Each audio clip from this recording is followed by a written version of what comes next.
Sidang tindak pidana korupsi dengan nomor register 147 Kipsus TPK 2025 PN Jakarta Pusat atas nama terdakwa Nadiem Anwar Makarim dibuka dan dinyatakan terbuka untuk umum.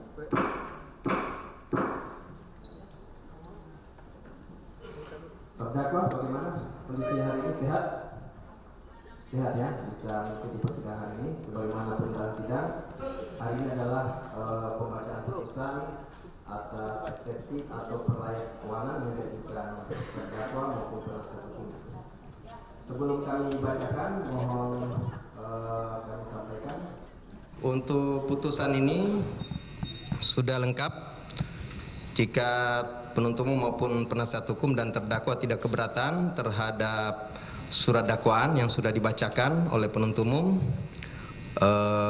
eksepsi atau perlawanan yang sudah pula dibacakan oleh terdakwa maupun penasihat hukum, juga pendapat atau tanggapan yang terbacakan oleh penuntut umum, kami tidak perlu baca kembali, dianggap terbacakan dan sudah termuat dalam putusan ini.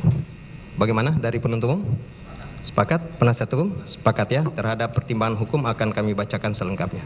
Demikian ya. Bisa mulai ya.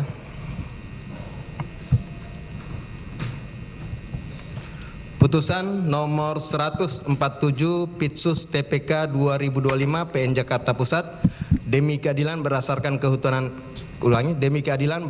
ketuhanan yang Maha Esa, Pengadilan Tindak Pidana Korupsi pada Pengadilan Negeri Jakarta Pusat yang mengadili perkara pidana khusus dengan acara pemeriksaan biasa dalam tingkat pertama menjatuhkan putusan dalam perkara terdakwa nama lengkap Nadiem Anwar Makarim, tempat lahir Singapura, umur tempat tanggal lahir 41 tahun 4 Juli 1984, jenis kelamin laki-laki, kebangsaan Indonesia, tempat tinggal The Residence at Dharma Wangsa 2, unit 1908, Jalan Dharma Wangsa 8, nomor 5 RT 001 RW 002, Kelurahan Pulau Kecamatan Kebayoran Baru, Kota Jakarta Selatan, agama Islam, pekerjaan Menteri Pendidikan dan Kebudayaan, Menteri Pendidikan Kebudayaan Riset dan Teknologi RI periode 2019-2024, pendidikan terakhir S2, terdakwa ditahan dalam tahanan rutan oleh penyidik sejak tanggal 4 September 2025 dan dilakukan perpanjangan, seterusnya dilakukan pembantaran dan hingga sekarang dilakukan kembali penahanan. Terdakwa di persidangan didampingi oleh penasihat hukum bernama Dr. Dr. S. Abdul Qadir BSC SE SHMH dan Dr. Ari Yusuf Amir SHMH dan kawan-kawan, para advokat yang tergabung pada tim penasihat hukum Nadiem Anwar Makarim berkedudukan di Jakarta, berkantor di Distrik 8 Property Tower 5 Floor Unit EF SCBD 28 Jalan Jenderal Sudirman Kafling 5253 Jakarta Selatan, sebagaimana berdasarkan surat kuasa khusus nomor 033 garing PH 6 garing SK garing Rumah 12 garing 2025 tertanggal 12 Desember 2025. Pengadilan Tindak Pidana Korupsi telah membaca penetapan Ketua Pengadilan Negeri Jakarta Pusat tertanggal 9 Desember 2025 tentang penunjukan majelis hakim, telah membaca penetapan majelis hakim tertanggal 9 Desember 2025 tentang penetapan hari sidang, telah membaca berkas perkara dan surat yang bersangkutan, telah mendengarkan pembacaan surat dakwaan oleh penuntut umum, telah mendengarkan pembacaan eksepsi atau perlawanan dari terdakwa maupun penasihat hukumnya, telah mendengarkan pendapat atau tanggapan penuntut umum atas eksepsi atau perlawanan tersebut. Menimbang bahwa terdakwa dihadapkan ke persidangan dengan surat dakwaan nomor register perkara PDS garing 79 garing M.1.10 garing FT.1 garing 11 2025 tanggal 5 Desember 2025 adalah sebagai berikut, sebagaimana telah termuat lengkap dalam putusan ini dan dianggap telah terbacakan. Menimbang bahwa atas dakwaan tersebut terdakwa menyatakan sudah mengerti akan isi dakwaan yang telah dibacakan oleh penuntut tersebut, dan selanjutnya terdakwa dan penasihat hukumnya mengajukan eksepsi atau perlawanan tertanggal 5 Januari 2026 adalah sebagai berikut. Eksepsi perlawanan atau perlawanan penasihat hukum terdakwa termuat lengkap dalam putusan ini. Demikian pula eksepsi atau perlawanan terdakwa secara pribadi telah termuat lengkap pula dalam putusan ini dan dianggap dibacakan. Menimbang bahwa atas eksepsi atau perlawanan terdakwa dan penasihat hukumnya tersebut, penuntut umum telah mengajukan pendapatnya tertanggal 8 Januari 2026 sebagai berikut. Terhadap pendapat tersebut telah termuat lengkap pula dalam putusan ini dan dianggap telah terbacakan. Menimbang bahwa sebelum majelis hakim mempertimbangkan pokok perlawanan tersebut, terlebih dahulu majelis hakim akan mempertimbangkan dasar hukum yang berlaku dalam pemeriksaan perkara ini. Menimbang bahwa berdasarkan pasal 361 huruf D Undang-Undang Nomor 20 Tahun 2025 tentang hukum acara pidana, selanjutnya disebut hukum baru, KUHP baru, yang berbunyi perkara yang dilimpahkan sebelum undang-undang ini berlaku dan pemeriksaan di sidang pengadilan belum dimulai pada saat undang-undang ini berlaku, diperiksa dan diadili berdasarkan undang-undang ini. Dan oleh karena perkara aku dilimpahkan ke pengadilan pada tanggal 9 Desember 2025, yaitu sebelum KUHP baru berlaku, namun pemeriksaan di sidang peradilan baru dimulai pada tanggal 5 Januari 2026, yaitu setelah KUHP baru berlaku pada tanggal 2 Januari 2026. Maka berdasarkan ketentuan peralihan tersebut, pemeriksaan perkara ini menggunakan KUHP baru.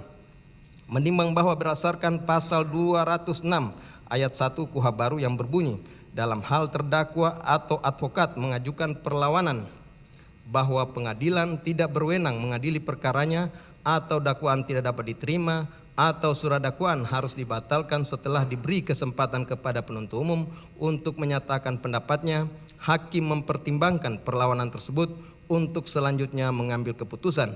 Maka perlawanan yang dapat diajukan dan dipertimbangkan dalam putusan ini meliputi 3 hal, yaitu A. Pengadilan tidak berwenang mengadili perkaranya, B. Dakwaan tidak dapat diterima, atau C. Surat dakwaan harus dibatalkan.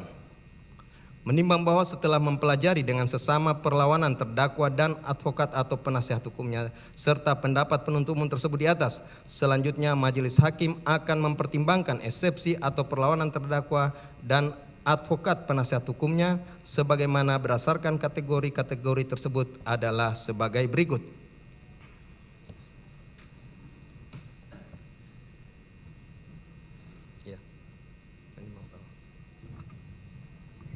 Saya lanjutkan. Menimbang bahwa terhadap perlawanan mengenai pengadilan tindak pidana korupsi tidak berwenang mengadili perkara ini, advokat mendalilkan bahwa perbuatan terdakwa merupakan ranah hukum administrasi negara, bahwa kewenangan menteri dilindungi undang-undang, bahwa mekanisme sanksi administratif belum ditempuh, dan bahwa pengujian penyalahgunaan wewenang seharusnya di Pengadilan Tata Usaha Negara. Terhadap dalil-dalil tersebut, majelis hakim berpendapat bahwa untuk menentukan apakah suatu perbuatan merupakan kebijakan yang tidak dapat dipidanakan atau merupakan penyalahgunaan wewenang yang dapat dipidanakan, memerlukan pembuktian lebih lanjut mengenai ada tidaknya prosedur dalam pengambilan keputusan, ada tidaknya unsur kepentingan pribadi atau pihak lain, dan ada tidaknya kerugian negara yang timbul akibat keputusan tersebut. Hal-hal tersebut merupakan substansi pokok perkara yang harus dibuktikan di persidangan.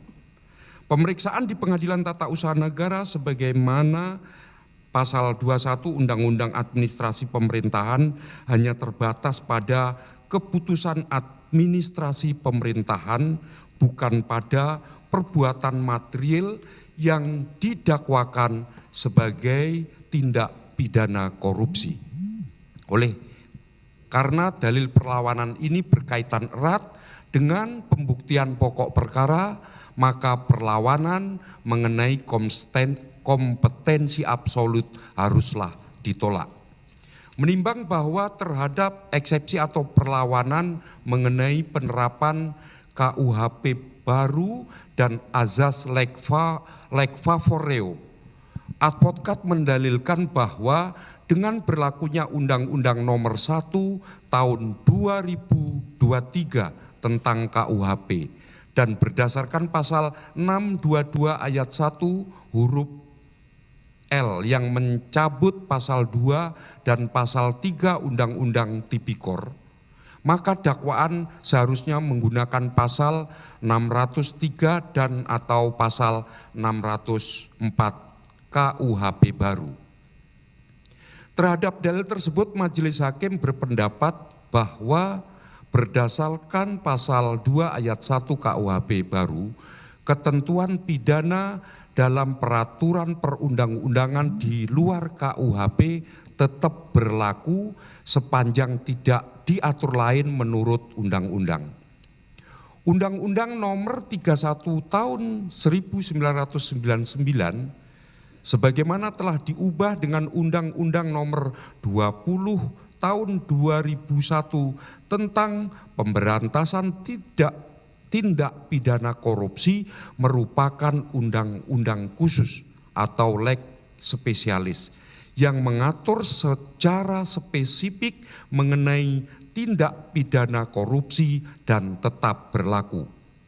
Adapun penerapan azas leg favoreo atau hukum yang lebih menguntungkan memerlukan perbandingan dan pertimbangan mendalam mengenai ketentuan mana yang lebih menguntungkan terdakwa, baik dari segi rumusan delik maupun ancaman pidana yang harus diputus bersama-sama dengan pokok perkara setelah fakta-fakta hukum terungkap di persidangan.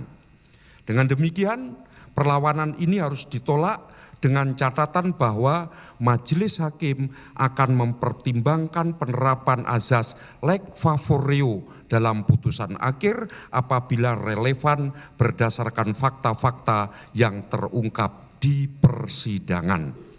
Menimbang bahwa terhadap eksepsi atau perlawanan mengenai surat dakwaan obskur libel, majelis hakim terlebih dahulu akan mempertimbangkan syarat-syarat dakwaan sebagaimana diatur dalam pasal 75 KUHP baru. Berdasarkan pasal 75 ayat 2 KUHP baru, surat dakwaan harus memuat A.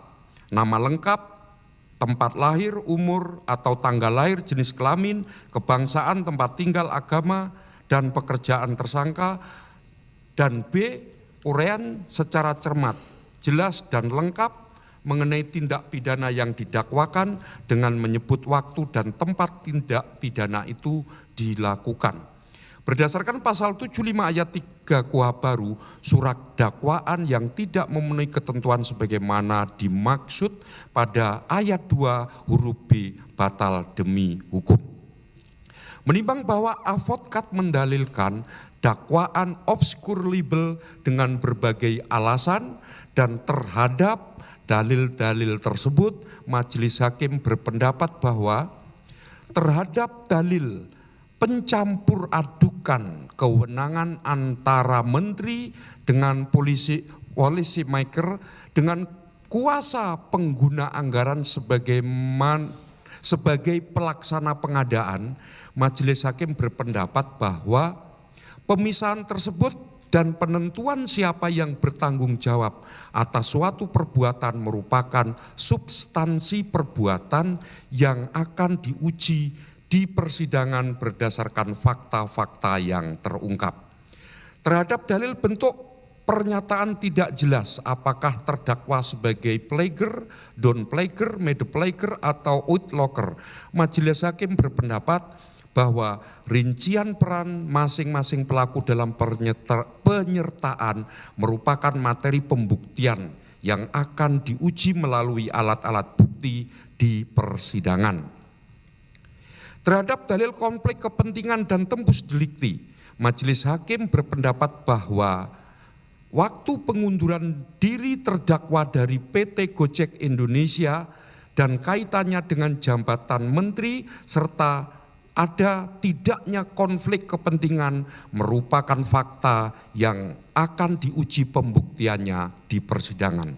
Menimbang bahwa terhadap dalil lokus delikti tidak jelas terkait dengan wilayah 3T,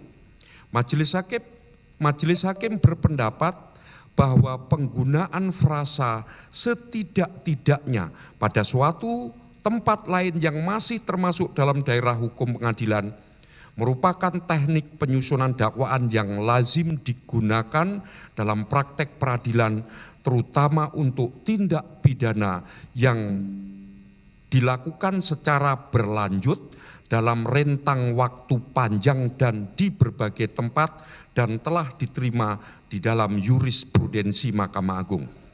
Terhadap dalil unsur memperkaya diri sendiri tidak logis karena angka 809 miliar melebihi total anggaran CDM 621 miliar dan tidak dijelaskan aliran dana ke rekening terdakwa. Majelis Hakim berpendapat bahwa uraian tentang perbuatan memperkaya diri sendiri atau orang lain atau korporasi termasuk aliran dana dan hubungannya dengan kepemilikan saham merupakan materi pembuktian yang akan diuji di persidangan.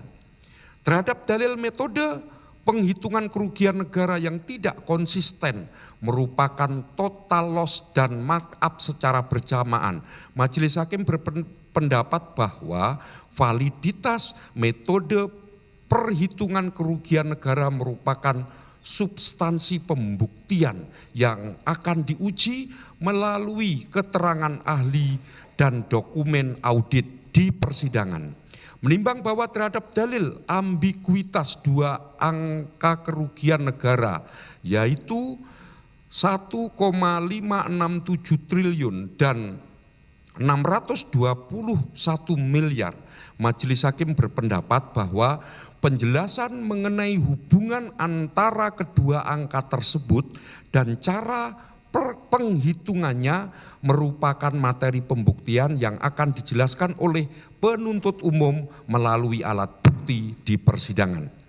Terhadap dalil kontradiksi hasil audit BPKP tahun 2004 dan tahun 2025 serta kewenangan BPKP dalam mendeklarasikan kerugian negara, Majelis Hakim berpendapat bahwa validitas dan kontradiksi hasil audit serta kewenangan lembaga penghitung kerugian negara merupakan fakta dan pendapat hukum yang akan diuji di persidangan.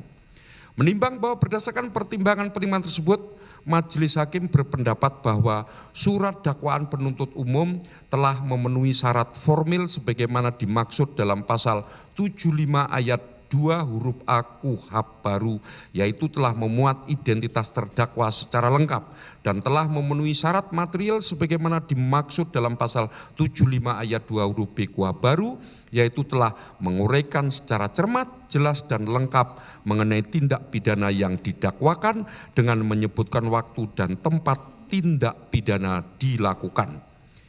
Dalil-dalil perlawanan mengenai dakwaan obskur libel seluruhnya berkaitan dengan materi pembuktian pokok perkara yang akan diuji di persidangan, bukan mengenai kejelasan rumus dakwaan itu sendiri. Oleh karena itu perlawanan mengenai dakwaan obskur libel haruslah ditolak. Menimbang bahwa terhadap perlawanan mengenai berkas perkara tidak lengkap, advokat mendalilkan bahwa terdakwa tidak menerima daftar barang bukti dan laporan hasil audit BPKP. Terhadap dalil tersebut, penuntut umum dalam pendapatnya menyatakan bahwa dokumen-dokumen tersebut akan disampaikan pada pemeriksaan pembuktian di persidangan.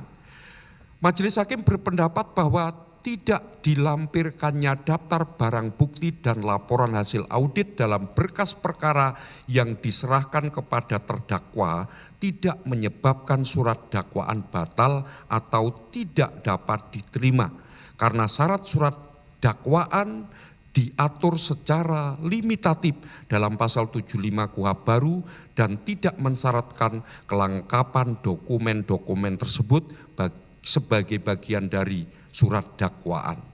Namun demikian, untuk memenuhi hak terdakwa atas peradilan yang adil atau fair trial dan untuk menjamin hak terdakwa dalam melakukan pembelaan termasuk pembuktian terbalik sebagaimana diatur dalam pasal 37 dan pasal 37A Undang-Undang Tipikor, serta untuk kelancaran pemeriksaan perkara, majelis hakim memandang perlu memerintahkan penuntut umum untuk menyerahkan daftar barang bukti dan laporan hasil audit BPKP atau dokumen audit keuangan lainnya kepada terdakwa sebelum memasuki tahap pembuktian.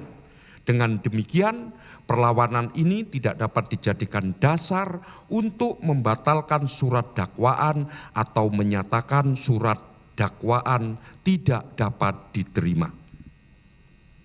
Menimbang bahwa selanjutnya terhadap perlawanan pribadi terdakwa, pada pokoknya terdakwa mendalilkan bahwa dirinya tidak memutuskan penggunaan Chrome OS, bahwa terdapat kontradiksi hasil audit BPKP dan proses pengadaan telah didampingi oleh lembaga-lembaga negara, bahwa unsur memperkaya diri sebesar 809 miliar tidak jelas dan tidak ada aliran dana ke rekening terdakwa, bahwa peran terdakwa dalam pengadaan tidak dijelaskan secara konkret, serta bahwa terdapat fakta-fakta yang menguntungkan terdakwa namun tidak dimuat dalam dakwaan seperti penghapusan narasi WhatsApp grup Mas Menteri, 97% Chromebook aktif dan berfungsi, penghematan anggaran 1,2 triliun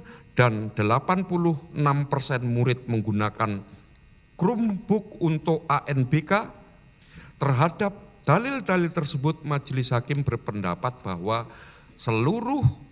seluruhnya merupakan pembelaan substansial yang berkaitan erat dengan pokok perkara dan harus dibuktikan dalam persidangan melalui alat-alat bukti, bukan merupakan materi perlawanan dalam tahap putusan sela. Adapun mengenai dalil bahwa hak pembuktian terbalik terhalang karena tidak diserahkan dokumen audit sebagaimana telah dipertimbangkan sebelumnya, majelis hakim telah memerintahkan penuntut umum untuk menyerahkan dokumen-dokumen tersebut sebelum tahap pembuktian. Dengan demikian, perlawanan pribadi terhadap terdakwa haruslah ditolak.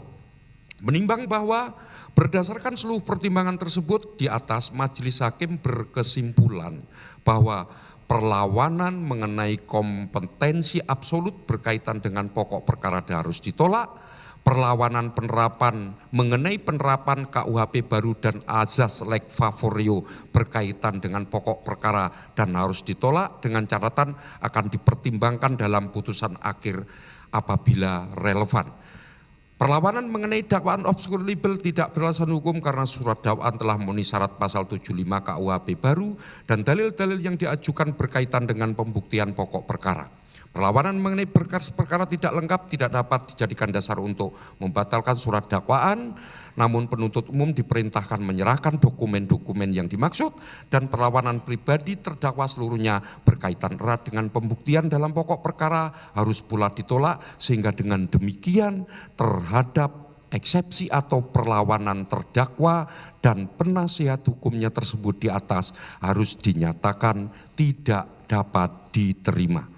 Menimbang bahwa merujuk pada prinsip peradilan cepat, sederhana dan biaya ringan, serta azas kepastian hukum, keberatan-keberatan formil yang diajukan terdakwa dan penasihat hukumnya tidak cukup beralasan untuk menghentikan proses pemeriksaan perkara ini pada tahap eksepsi, menimbang bahwa sejalan dengan tujuan hukum acara pidana untuk menemukan kebenaran material dan mengadili dengan adil dan benar, maka keberatan-keberatan terdakwa dan penasihat hukumnya yang lebih menyangkut aspek pembuktian lebih tepat dipertimbangkan di dalam pemeriksaan pokok perkara.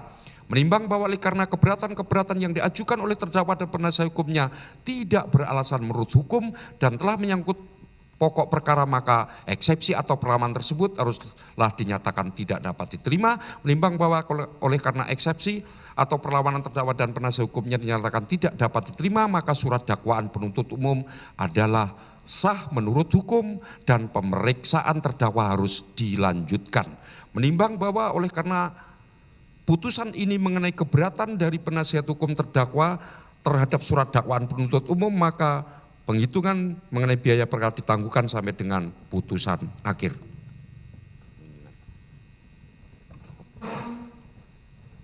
Dilanjutkan. Mengingat pasal 75, pasal 206 ayat 1 dan pasal 361 huruf D Undang-Undang Nomor 20 Tahun 2025 tentang Kitab Undang-Undang Hukum Acara Pidana serta peraturan perundangan lainnya yang bersangkutan, mengadili 1. Menyatakan eksepsi atau perlawanan terdakwa dan penasihat hukumnya tidak dapat diterima. 2. Menyatakan surat dakwaan penuntut umum nomor register perkara PDS datar 79-M.10-FT.1-11-11 tanggal 5 Desember 2025 adalah sah menurut hukum. 3. Memerintahkan pemeriksaan perkara terhadap terdakwa Nadiem Anwar Makarim dilanjutkan. 4. Menangguhkan biaya perkara sampai dengan putusan akhir.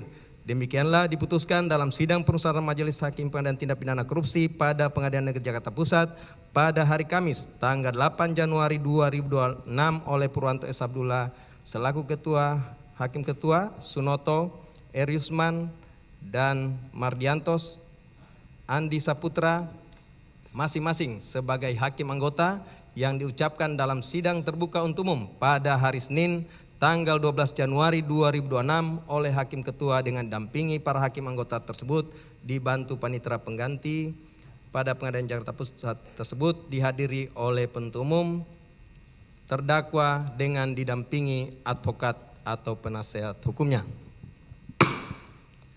Jadi demikian ya pembacaan putusan atas perlawanan atau eksepsi yang diajukan terdakwa maupun penasehat hukumnya, yang pada pokoknya menyatakan bahwa terhadap eksepsi atau perlawanan terdakwa maupun penasihat hukumnya tidak dapat diterima dan menyatakan surat dakwaan sah menurut hukum dan memerintahkan untuk pemeriksaan perkara terdakwa dilanjutkan, sedangkan untuk biaya perkara ditangguhkan sampai dengan putusan akhir. Terhadap putusan ini, jika terdakwa atau penasihat hukum atau penuntut umum tidak sependapat, dapat mengajukan upaya hukum bersama-sama dengan pokok perkara. Ya. Demikian ya. Untuk selanjutnya karena putusan eksepsi atau perlawanan tidak dapat diterima, maka selanjutnya kita masuk ke tahap pembuktian. Ya. Untuk pembuktian dari penuntut umum sudah siap? Terima kasih Yang Mulia. Sebelum masuk ke tahap pembuktian, izinkan kami menyampaikan juga kaitan dengan pertimbangan yang disampaikan terkait dengan putusan. Memerintahkan kami